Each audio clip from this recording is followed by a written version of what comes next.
Selamat sore Bapak Ibu, saudara sekalian. Pada saatnya kita akan mengikuti ibadah pada sore hari ini.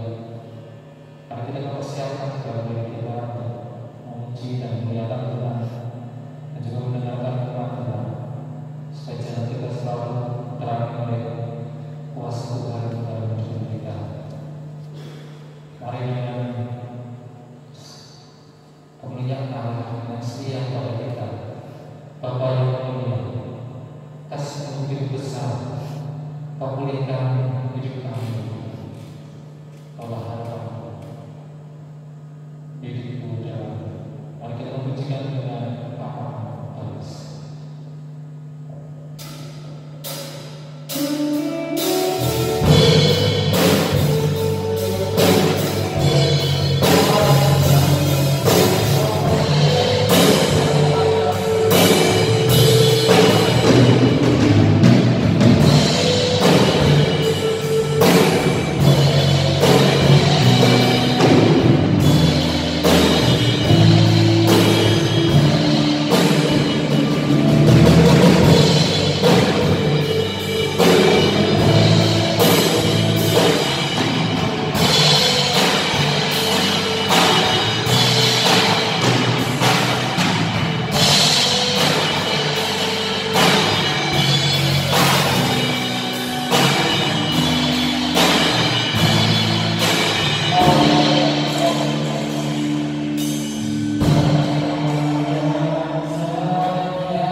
kita bersyukur karena Tuhan begitu baik bagi kita.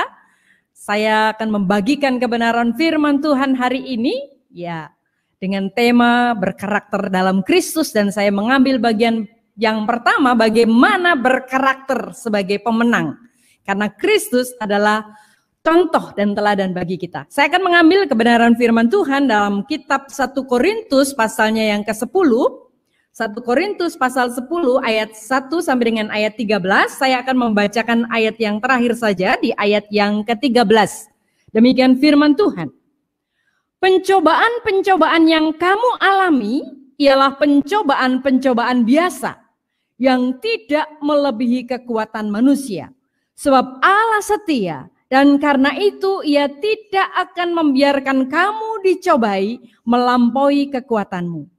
Pada waktu kamu dicobai, Ia akan memberikan kepadamu jalan keluar sehingga kamu dapat menanggungnya. Amin. Bapak, Ibu, dan saudaraku yang dikasihi Tuhan, bagaimana kita boleh bersama-sama menikmati kasih Tuhan dan kita berkemenangan di dalam Tuhan. Hari ini saya akan memberikan satu pertanyaan buat saudara. Saya mau bertanya, air laut asin, tetapi ikan laut tidak asin. Kenapa, saudara? Kenapa air laut itu asin, tetapi ikan laut itu kok nggak asin? Kalau dibuat ikan asin, baru dia terasa asin. Tetapi persoalannya, kenapa ikan laut tidak asin? Jawabannya adalah, karena ikan laut itu mempunyai satu alat atau sistem yang disebut insulasi, yang menolak air laut masuk ke dalam tubuhnya, dan mempunyai sistem filterisasi yang memilih tentang kebutuhan dalam dirinya. Jadi ikan laut ini tetap dapat menghindar dari pengaruh lingkungan. Bagaimana dengan saudara dan saya? Bagaimana dengan kita? Apakah kita juga memiliki sistem filterasi untuk kita dapat menghindar atau kita dapat terhindar dari pengaruh-pengaruh lingkungan kita? Firman Tuhan hari ini di dalam ayatnya yang ke-13. Pencobaan yang kamu alami, pencobaan-pencobaan biasa yang tidak melebihi kekuatan manusia. Bapak, Ibu, dan saudaraku yang kekasih di dalam Tuhan. Ketika saudara dan saya menghadapi kesukaran dan tantangan dalam kehidupan, kadangkala kita mulai lemah. Kesukaran dan tantangan ini merupakan bagian dari kehidupan kita di bumi. Kita nggak bisa berkata, oh saya nggak mau mengalami itu. Saya mau jadi orang percaya, saya mau jadi orang Kristen, supaya saya bebas dari segala kesukaran. Saya mau katakan, setiap manusia, termasuk saudara dan saya yang orang-orang percaya, orang-orang Kristen, pasti saudara dan saya pernah menghadapi dan juga mungkin sedang mengalami kesukaran di dalam hidup saudara. Kadang kita berkata, saya nggak mau seperti itu. Tapi Alkitab mengasosiasikan kesukaran hidup ini sebagai pencobaan. Ketika ada tawaran dalam diri kita untuk menghadapi atau mengatasi berbagai kesukaran hidup yang tengah saudara dan saya alami dengan cara yang tidak berkenan di hati Tuhan Yesus dan bertentangan dengan firman Tuhan, bagaimana saudara memilihnya? Ketika tantangan itu datang, ada tawaran-tawaran yang menggiurkan, ada tawaran-tawaran yang memberikan kepada kita supaya kita menyelesaikan dengan cara kita sendiri.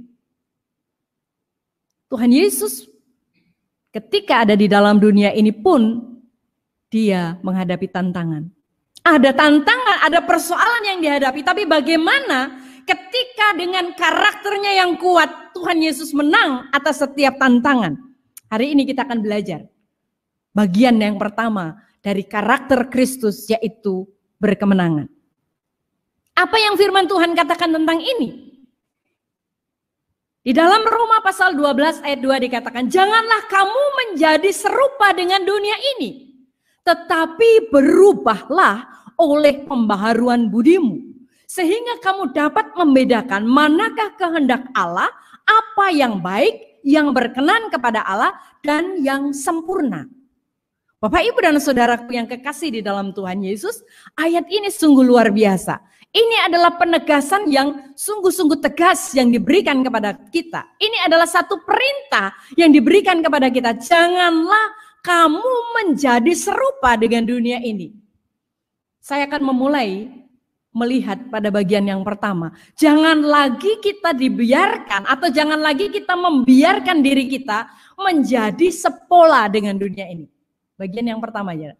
Janganlah kamu menjadi serupa.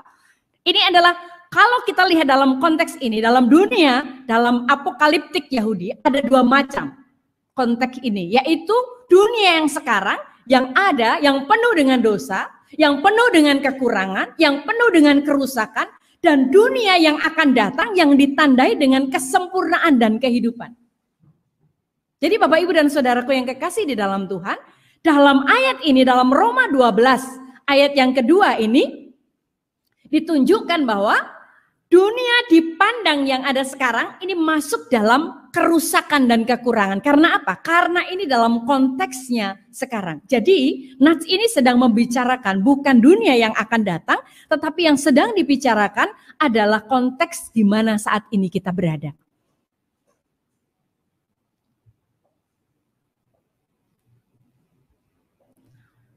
Sepola dengan dunia ini, orang percaya tidak perlu menjauhi dunia. Atau dengan istilah lain beraskeset. Karena kita tinggal dalam dunia. Namun berubahlah oleh pembaharuan budimu. Atau biarlah rupamu diubah terus. Jadi rupa ini berarti wujud yang merupakan satu hakikat. Dan perubahan yang diharapkan tidak hanya lahiriah, tetapi dari hati yang terus menerus diubahkan. Jadi Bapak Ibu dan Saudaraku yang kekasih di dalam Tuhan, perubahan ini adalah perubahan yang terus menerus. Jadi bukan perubahan yang hanya sementara, tapi perubahan ini harus terus berlangsung. Jadi perubahan ini bisa berlangsung apabila pembaharuan budi orang percaya akan tercapai.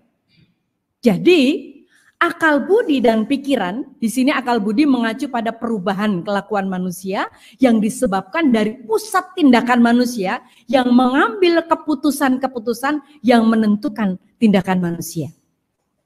Bapak Ibu dan Saudaraku yang kekasih di dalam Tuhan, dalam Filipi pasal 3 ayat 21 dikatakan, yang akan mengubah tubuh kita yang hina ini sehingga serupa dengan tubuhnya yang mulia menurut kuasanya yang dapat menaklukkan segala sesuatu kepada dirinya. Pertanyaannya, bagaimana saya bisa mengalami perubahan?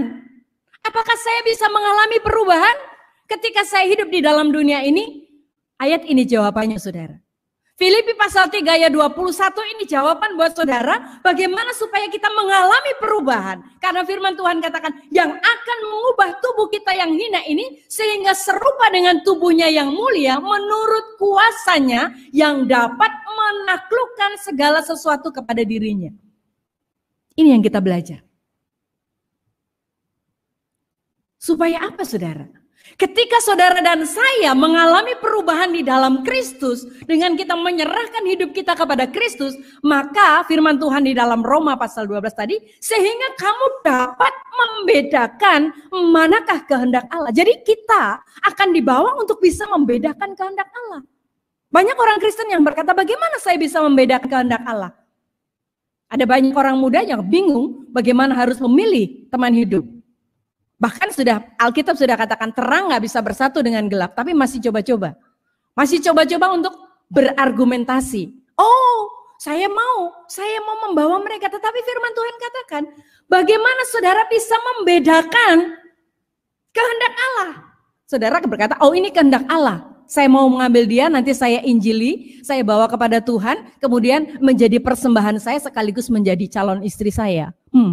Banyak begitu. Tidak yang di sini ya, amin. Saudara-saudara, kadangkala setelah saudara belajar pun saudara masih sering kali dibingungkan. Bagaimana kehendak Allah atas hidup saya? Bagaimana kehendak Tuhan atas masa depan saya?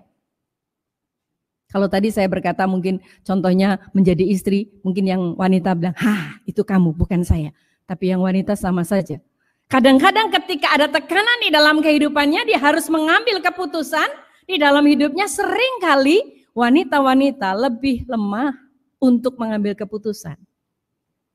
Dan kadang terbawa dalam kehendak sendiri, bukan menuruti kehendak Allah. Nah sekarang pertanyaannya, bagaimana kita dapat membedakan manakah yang menjadi kehendak Allah? Dalam bahasa Yunani digunakan kata kerja Dikimasen, ya, dikimasen berarti memeriksa, menguji. Jadi kalau saudara, kita membedakan di sini adalah untuk kita memeriksa, menguji. Jadi kehendak Allah tidak mudah untuk dipahami, tetapi perlunya penyerahan kepada Tuhan.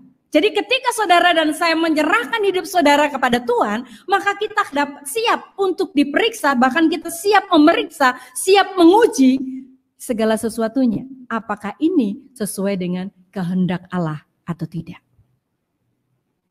Bapak, Ibu, dan saudaraku yang kekasih di dalam Tuhan. Kenapa kehendak Allah kadang menjadi sulit dipahami? Karena keadaan hidup orang percaya dan pemahaman kehendak Allah itu harus melalui akal budi. Jadi inti pertamanya adalah bagaimana kita mengubah supaya akal budi kita diperbaharui di dalam Dia. Akhirnya saudara, ketika kita bisa tahu, kita bisa mengerti kehendak Allah, kehendak yang berkenan kepada Allah. Jadi kehendak seperti apa yang dimau oleh Allah adalah kehendak yang berkenan kepadanya. Orang yang sudah mengalami pembaharuan di dalam karakternya, di dalam Kristus, memiliki karakter di dalam Kristus, di mana akal budinya diubah, dia akan bisa mengerti kehendak Allah yang berkenan. Apakah kehendak Allah ini berkenan kepada Allah? Yang berkenan kepada Allah, Paulus menjelaskan di sini apa arti itu semua adalah baik, bukan asas abstrak. Jadi kehendak Allah yang berkenan di sini adalah apa yang baik. Dan itu bukan asas abstrak, tetapi menyatakan diri dalam pergaulan antara seorang percaya dengan Allah. Jadi artinya saudara, ketika saudara dan saya mengerti kehendak Allah adalah ketika saudara hidup berkenan, memiliki pergaulan yang baik, dengan hubungan saudara secara pribadi dengan Allah. Dan pergaulan itu adalah pergaulan yang menuntut pengabdian sepenuhnya. Itulah makna kata-kata yang sempurna. Jadi saudara, berkenan kepada Allah, kepada kita, supaya saudara dan saya berkenan kepada Allah, ini adalah makna kata yang sempurna. Di mana kita melakukannya sesuai dengan kehendak Allah. Mungkin kita berkata, bagaimana mungkin saya dapat melakukan itu dengan sempurna? Kan saya nggak sempurna. Seringkali orang berkata, pendeta juga bukan orang yang sempurna, betul? Pendeta juga manusia, gitu. Hamba Tuhan juga manusia, betul, saudara. Tapi jangan gunakan itu sebagai alasan untuk kita tidak menjadi sempurna dalam konteks disempurnakan di dalam Kristus. Karena ada kekuatan yang utama di dalam kehidupan kita. Kita dapat menang atas setiap pencobaan di dunia ini, atas setiap permasalahan di dalam dunia ini. Seperti yang disebutkan di dalam 1 Korintus 10 ayat 13, memberikan dua alasan bagi kita mengapa kita akan tetap menang atas setiap pencobaan. Mengapa kita bisa menang dan mengapa kita harus menang atas pencobaan. Kembali dalam teks 1 Korintus pasal 10 ayat 13. Pencobaan-pencobaan yang kamu alami ialah pencobaan-pencobaan biasa,